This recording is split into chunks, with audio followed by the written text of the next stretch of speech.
Muy buenos días, damas y caballeros, amigas y amigos. Bienvenido a este su espacio Periodismo y Sociedad, programa abierto, horizontal, donde tratamos temas de actualidad, temas importantes. Y hoy vamos a tener un super programa.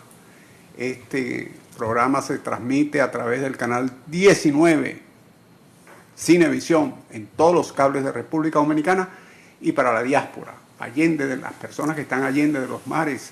Esas personas que quieren ver un buen programa a través de las plataformas como streaming, Facebook, YouTube, etc. Toda esa tecnología que el Señor nos ha permitido desarrollar. Buenos días, don Eli. Saludos, ¿qué tal? ¿Qué hay de bueno? Don Licho, de bueno que aquí está don Licho. Don Licho, sí. Buenos días, pues este programa está bueno, yo no falto. Buenos días a todos, a don Isidro y Eli, a todos los amigos televidentes. Damos nueva vez un saludo especial con la gracia divina que nos conduce en este esfuerzo por construir un país mejor, con nuestras sugerencias, nuestros aportes teóricos desde aquí, nuestras orientaciones en este espacio. Dios siempre guiándonos. Como decía Isidro, hoy es un día muy importante, es un día, para mí, yo lo considero así, porque hoy se celebra el día, algunos dicen el día azul, pero es el día de la lucha contra la depresión. Hoy es un día para airear una enfermedad que realmente afecta a muchas personas, pero que no se dan cuenta y que la sociedad tampoco se da cuenta y que los organismos de poder tampoco les dan mucha atención a ese caso. Pero es una enfermedad muy grave, que afecta mucho a las personas. Y por eso tenemos un invitado especial para que nos hable de ese tema, que es la depresión. Vamos a entrevistar al psiquiatra Ramón Ceballos, que es un experto en eso y tiene una participación muy activa en la vida dominicana sobre el fortalecimiento a la lucha contra las enfermedades mentales. La situación de las enfermedades mentales están aquí muy deprimidas como visión de Estado, y Ceballos se ha preocupado bastante por eso. Pero antes yo quiero hacer un comentario de algo también muy importante que tiene que ver con el desarrollo del país. Por muchos años, en muchos gobiernos, nosotros teníamos un dolor de cabeza, todavía no está totalmente resuelto, que era con las condiciones de las escuelas. Todos los años faltan aulas, una campaña por la situación de deterioro, de inseguridad que han tenido las escuelas por muchos años. Y los gobiernos como que no se habían percatado de esa necesidad y, qué sé yo, como que estaban, yo no digo todos, tenemos 30, 40 años escuchando esa situación de precariedad de los edificios escolares, donde van los niños a recibir su educación y donde debería estar la mayor comodidad y seguridad posible. Pues Luis Abinader se percató de que eso había que solucionarlo y nombró a un ingeniero que ha venido con una varita mágica, con una idea importante. Roberto Herrera ha traído un programa en Navidad. A él lo nombraron hace unos meses, pero él le ha metido ganas al problema de la situación escolar, que tiene un déficit de 7.000 aulas. Pues Roberto se ideó para Navidad un programa que se llamó 24/7, aprovechando que los niños no están en la escuela. Y ese programa pues tuvo una meta.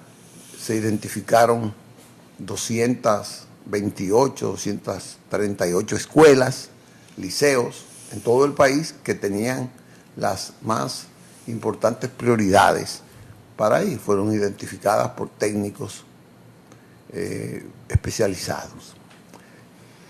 En combinación con la ADP se aumentó a 311.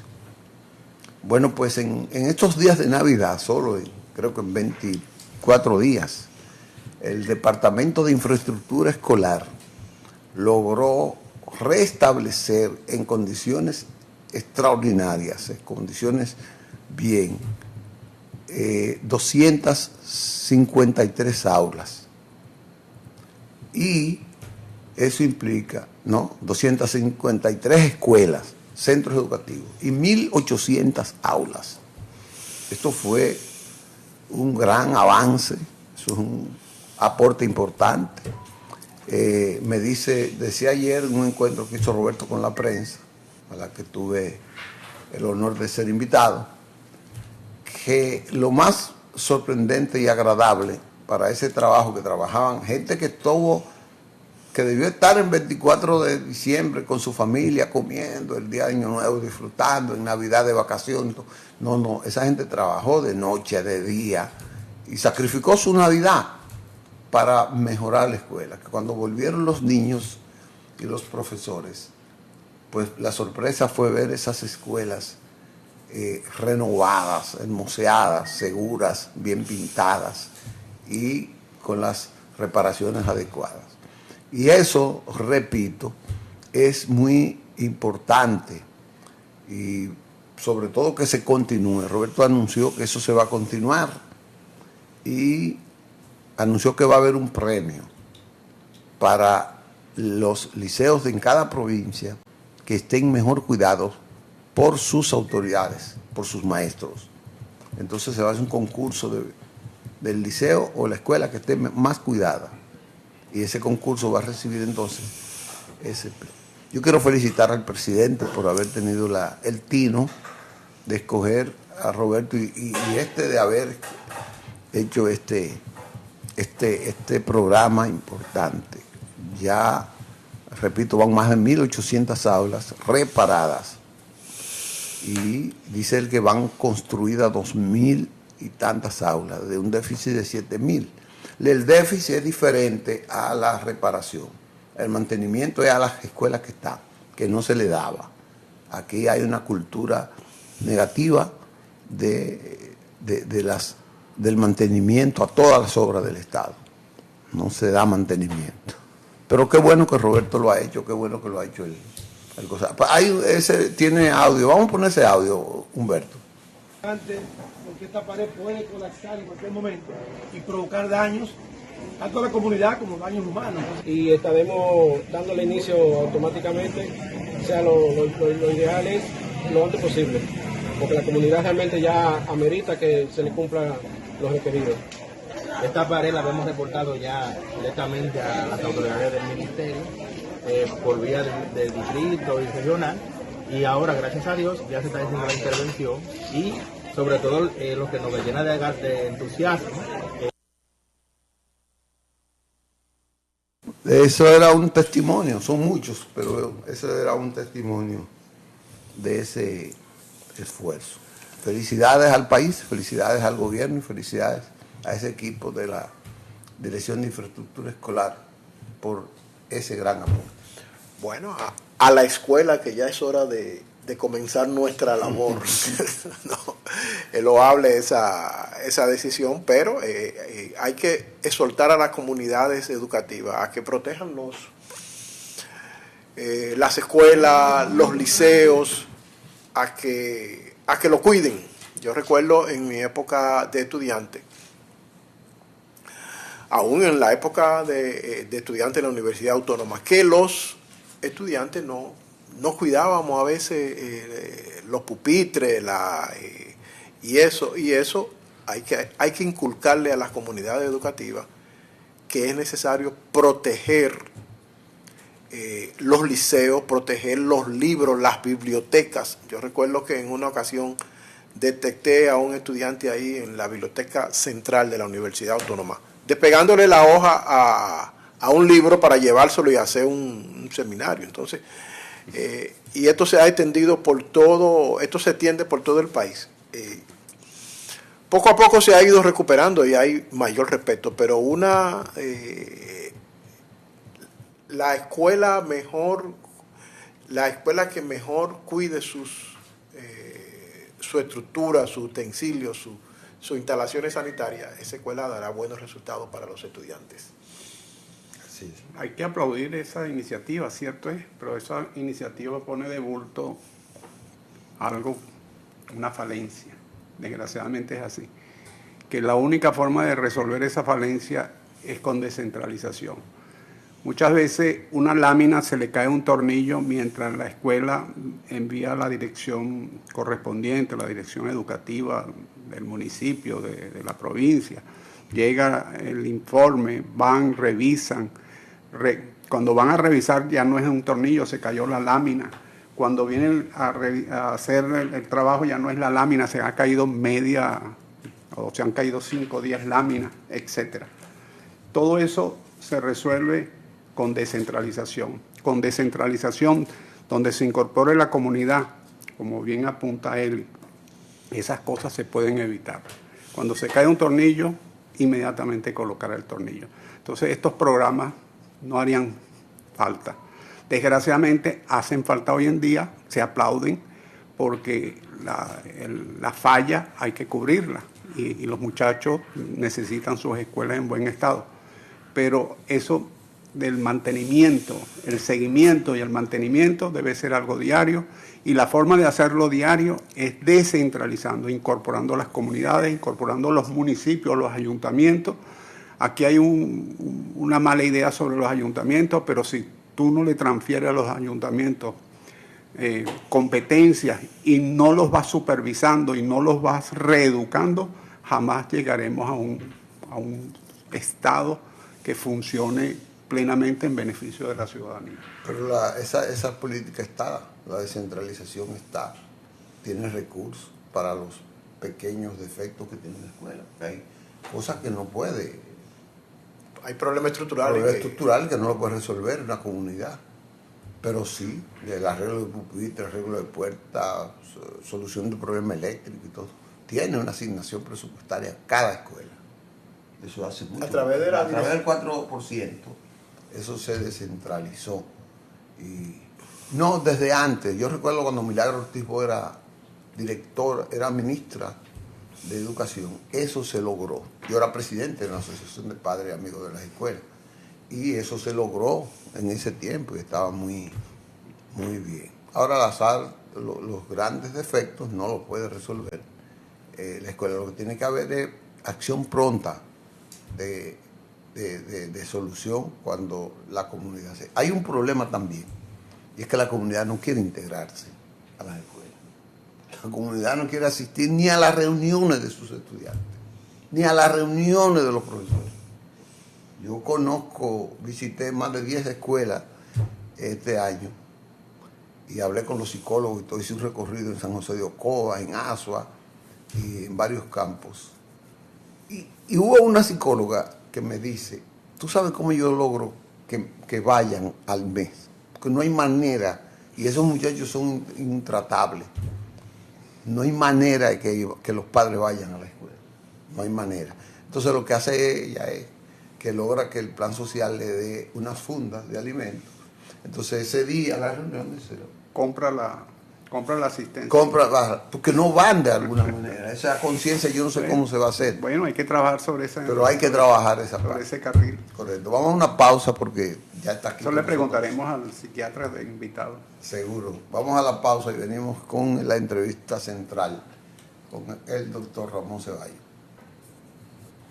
Bien, regresamos con ustedes. Les anunciamos la buena noticia de que hoy vamos a hablar de depresión. Que tenemos a uno de los personajes, de los médicos más capaces que se ha evidenciado en este quehacer.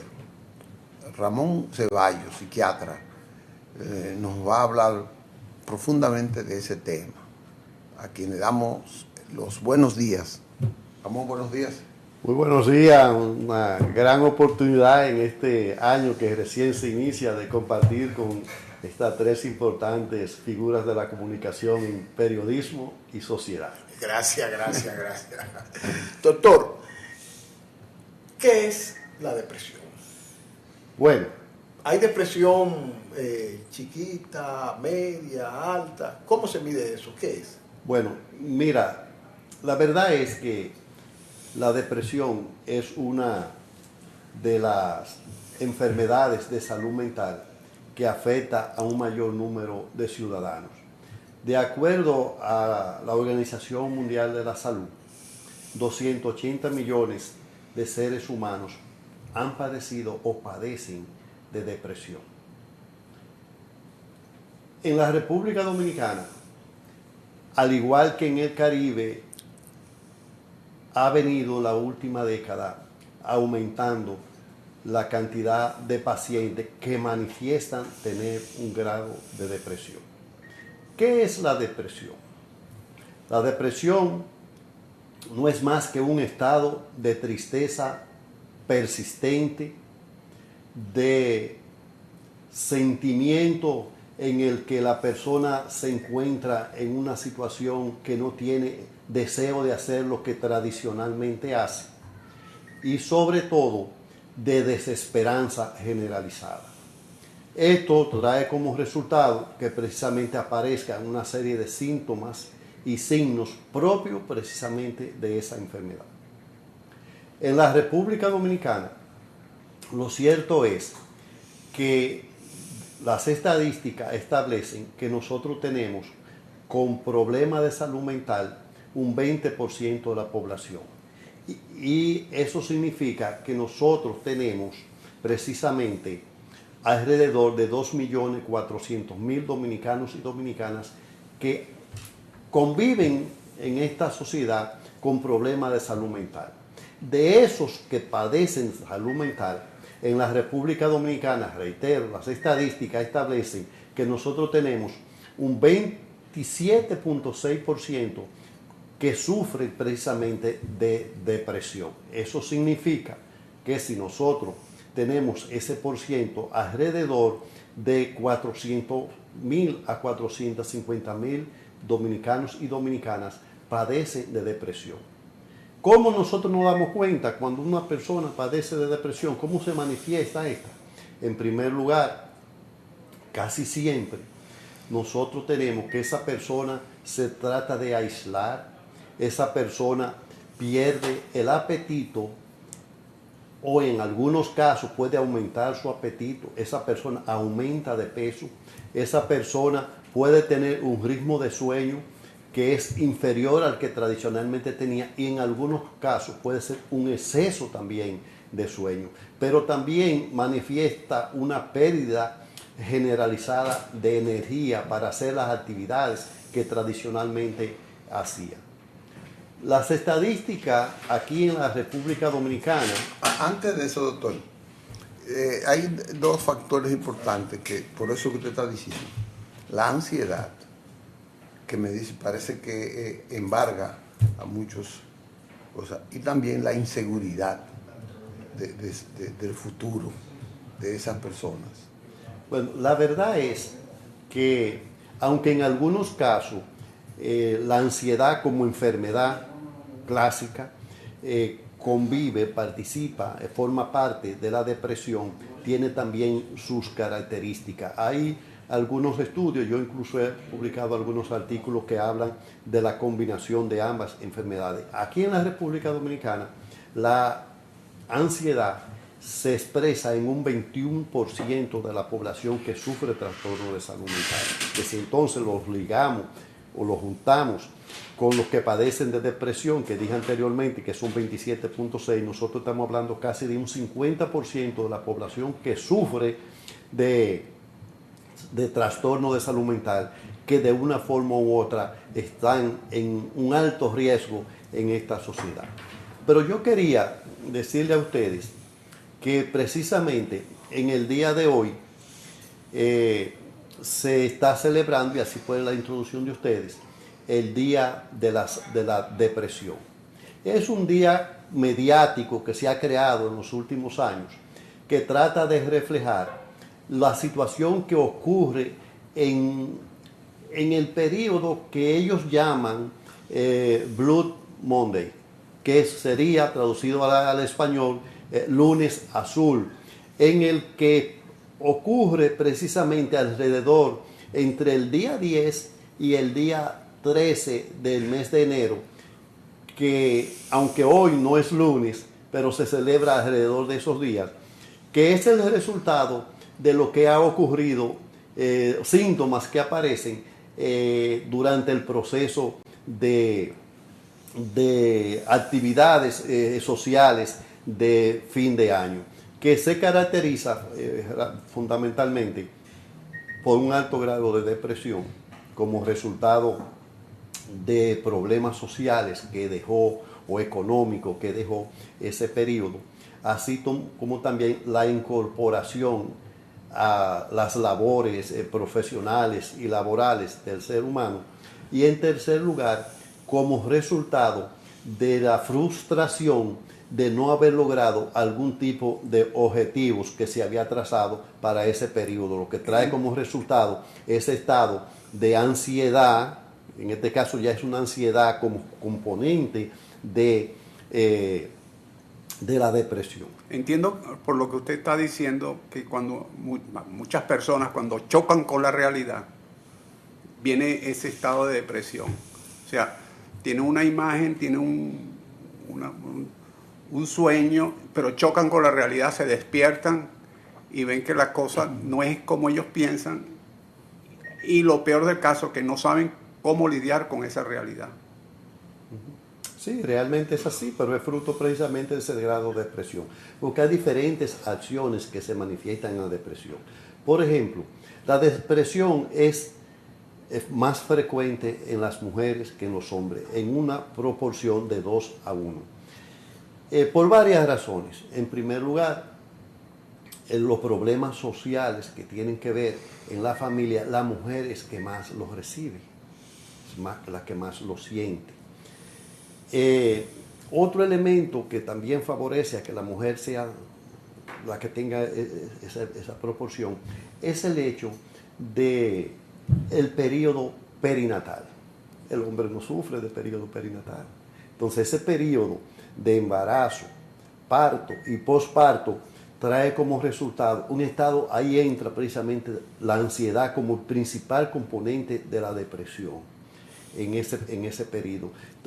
Trastorno de sueño, preocupación de futuro con ese embarazo, lo que puede salir, lo que le puede pasar a ella, etcétera, etcétera. Que ustedes aquí, los que nos están viendo, y ustedes que estamos compartiendo este espacio, pues hemos vivido de una forma u otra, o han vivido ese estado de situación, que se manifiesta precisamente en la mujer, la misma depresión, diferente a como se manifiesta en el hombre. La verdad es que en el hombre, mientras la mujer lo que tiene más ansiedad, el hombre lo que tiene es mucho más agresividad.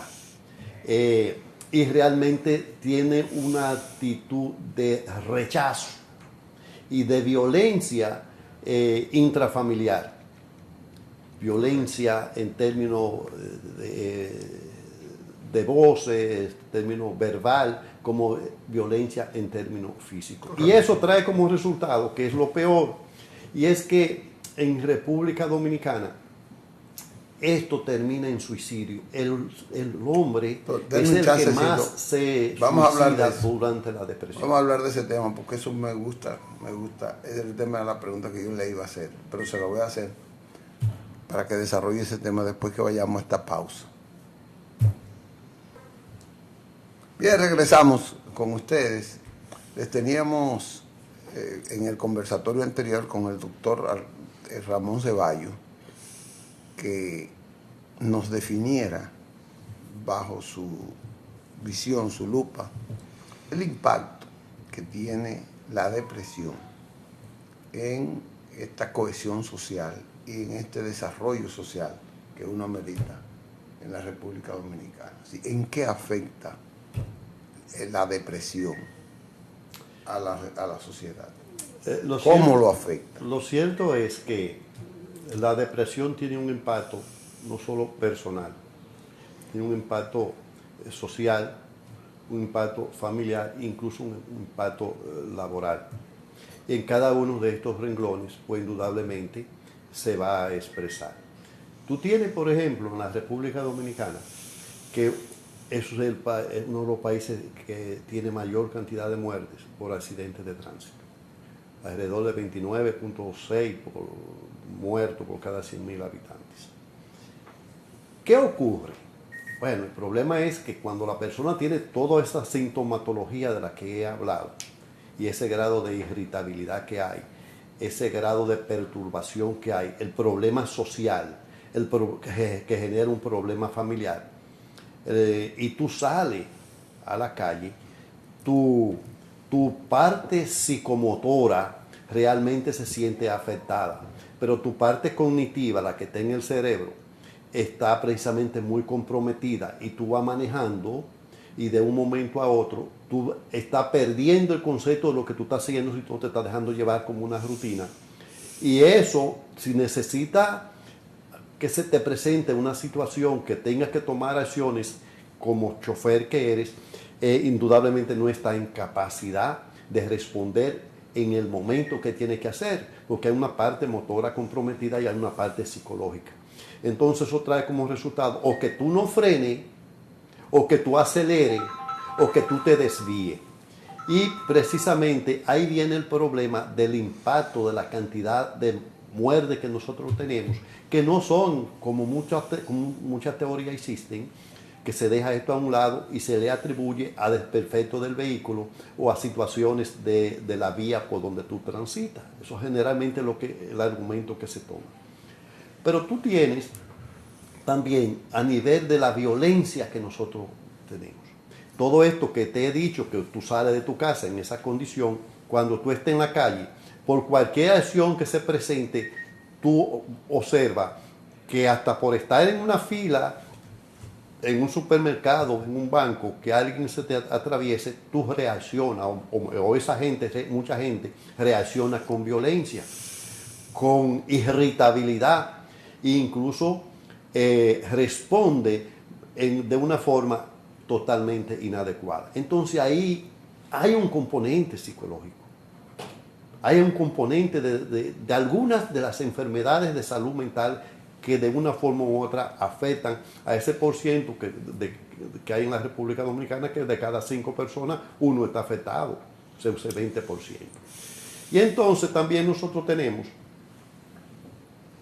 lo que tiene que ver con los feminicidios, toda esa violencia acumulada, toda esa situación de presión social que hay en la casa, de ese grado de irritabilidad, esa depresión que afecta al hombre, que una de las consecuencias para él mitigarla es precisamente recurrir a la toma de alcohol o al uso de estupefacientes o otras cosas similares, se reflejan de una forma directa en la familia. Y por eso nosotros vemos el grado de feminicidios que ocurren en esta sociedad. En los últimos 15 años en la República Dominicana hubo 1.320 mujeres asesinadas. Este año que acaba de transcurrir es quizá el año que menos, o no sin quizá, es el año que menos feminicidios ha habido en términos de cantidad, o sea, en términos cuantitativos, pero ocurrieron 59, que es alarmante todavía, es un índice muy, muy alto.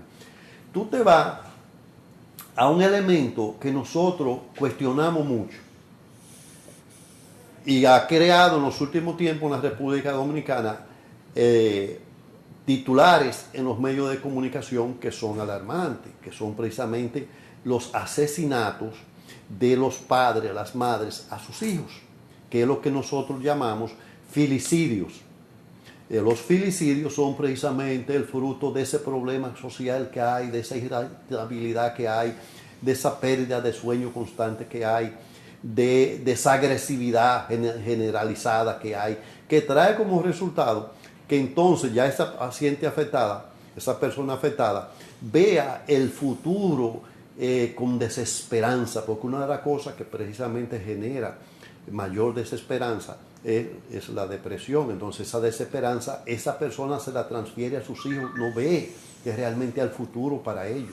Y en algunos casos hasta para hacerle la contra la mujer al marido, y culparlo, hacer lo que se sienta culpable después, ocurren estas situaciones de Y el feminicidio. suicidio propiamente dicho. No, voy para allá. Sí.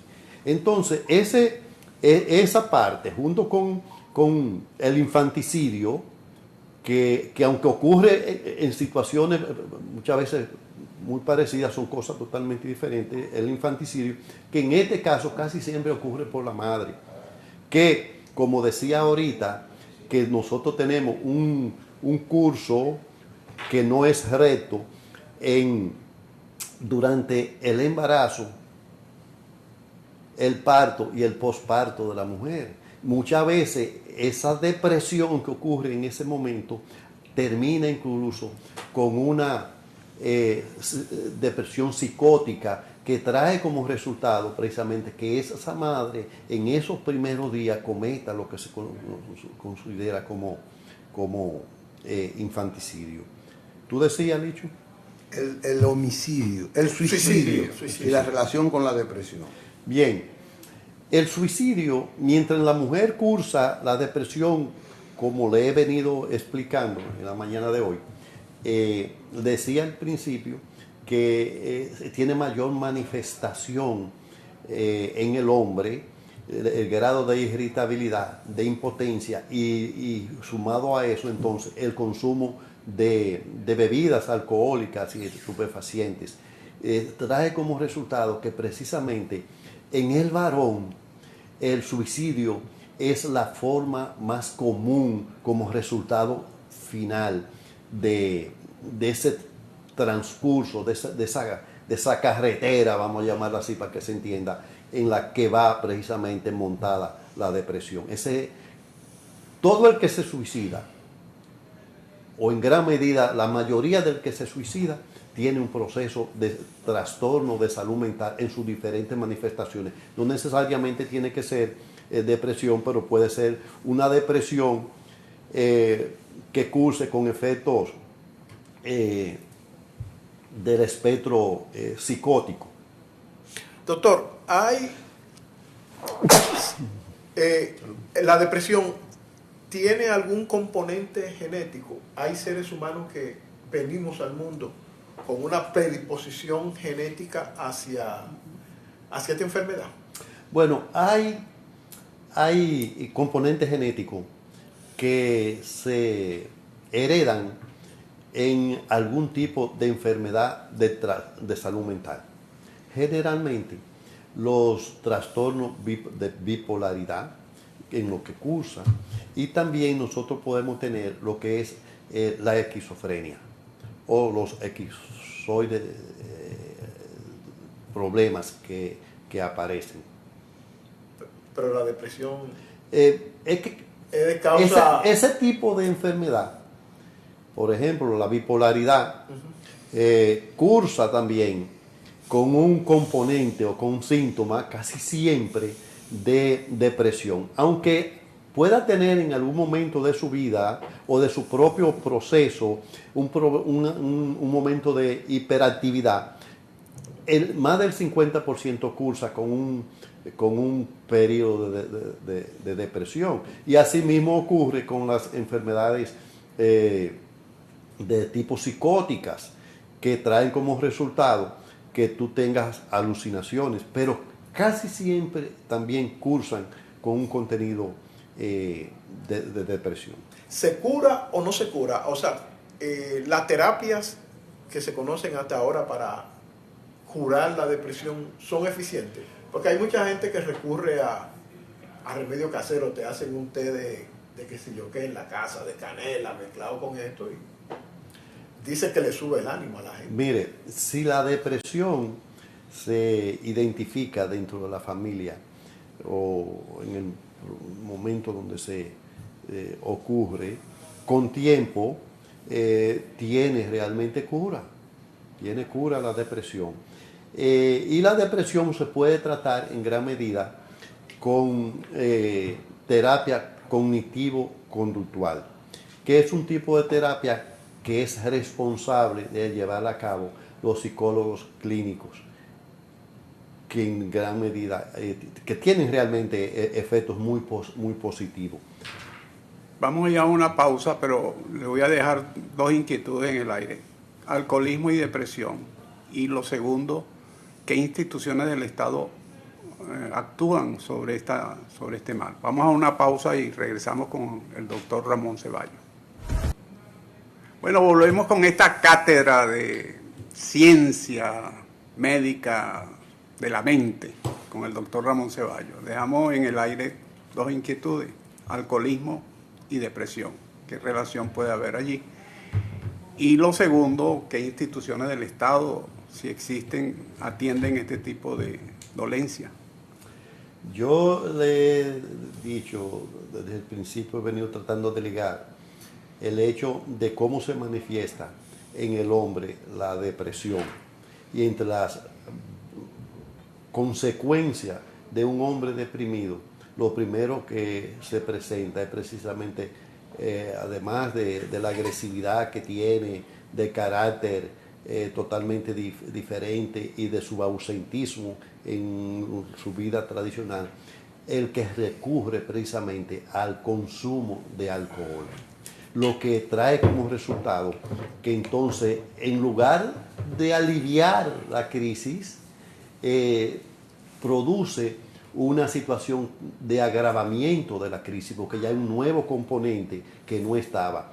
Y entonces, la verdad es que el consumo de alcohol, de estupefacientes, incluso de medicamentos psicotrópicos que son prescritos por médicos para combatir determinado grado de enfermedad como hipertensión o diabetes, etc., se convierte en una de las causas de trastorno de salud mental. Entonces el alcohol es sumamente peligroso para la persona que cursan esta etapa, que realmente es lo que con más facilidad recurre. En la República Dominicana, lo cierto es que nosotros tenemos quizá una de las leyes más modernas que se hicieron en América Latina para abordar el problema de la salud mental. Es la ley 1206, que es una ley que comenzó a discutirse desde el año 2005 y se promulgó en febrero del año 2006. Esa ley 1206 es la que aborda, tiene que ver con los problemas de salud mental en la República Dominicana. Sin embargo, ninguna de las acciones que se previeron cuando se ejecutaron esa ley, y ya precisamente vamos a cumplir 20 años en este mes que entra, de promulgada esa ley, se han podido llevar a cabo. La única que se puede considerar que ejecutaron fue precisamente el desmantelamiento de lo que nosotros conocíamos como el Hospital del 28, que es el Hospital Padre Villini, o el Hospital de los Locos, como tradicionalmente. Padre Villini. Padre Villini. Y lo que tiene que ver, por ejemplo, con el segundo elemento importante, eran los recursos. No se le ha aportado en los 3 gobiernos que tenemos desde esa época los recursos necesarios que establece la Organización Mundial de la Salud, que es de apenas un 5% de los presupuestos que se le da a los ministerios de salud pública, en este caso al Ministerio de Salud Pública en la República Dominicana.